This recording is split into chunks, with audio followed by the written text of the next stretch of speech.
DJ Amit Tiwari DJ Amit Tiwari DJ Amit Tiwari DJ अपहर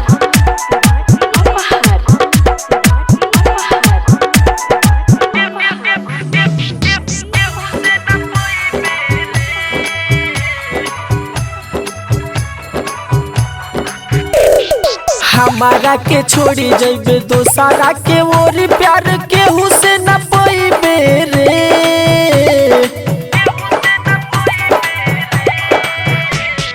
हमारा के छोड़ी जइबे दोसारा के ओरी प्यार केहू से न पइबे रे। हाय बाबे सरफ हमार लागी तोरा पाप कबो खुशी न ते पइबे रे। बाबे सरफ हमार लागी तोरा पाप कबो खुशी न ते पइबे रे।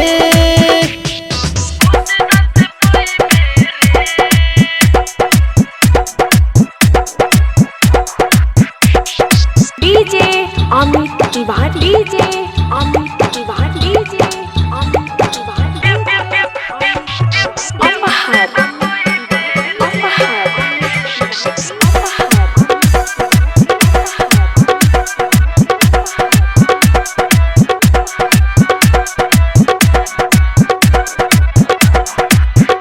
हमर जीवन दिहल बिगाड़ी रे। पिया घर जइबे पेन्ही लालो साड़ी रे। सारा झूठा कसमवाते खइले रे। पल भर में बदल काहे गइले रे। हमर जीवन दिहल बिगाड़ी रे। पिया घर जइबे पेन्ही लालो साड़ी रे। सारा झूठा कसमवाते खइले रे। पल भर में बदल काहे गइले रे।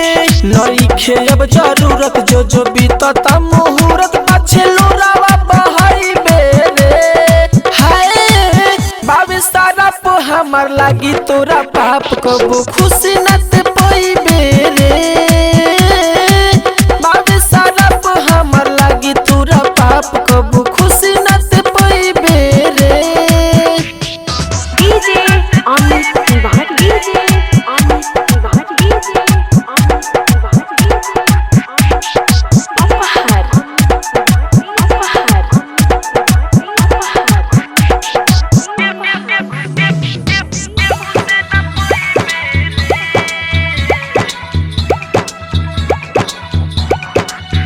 चंदन लौकेश से कइले जवन छल रे। जाते ससुरा में मिली तोरा फल रे। सुना बतिया हमार तनी गौर से।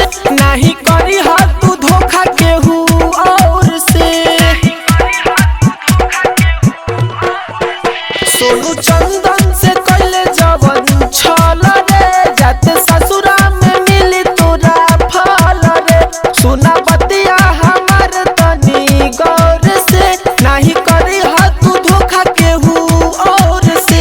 सारा वो करे बा खेलाई लगौले बा झमेला पाछे तेहू जान पइबे रे। बाबे सारा पो हमार लागी तोरा पाप कबो खुशी न ते पइबे रे। बाबे सारा पो हमार लागी तोरा पाप कबो खुशी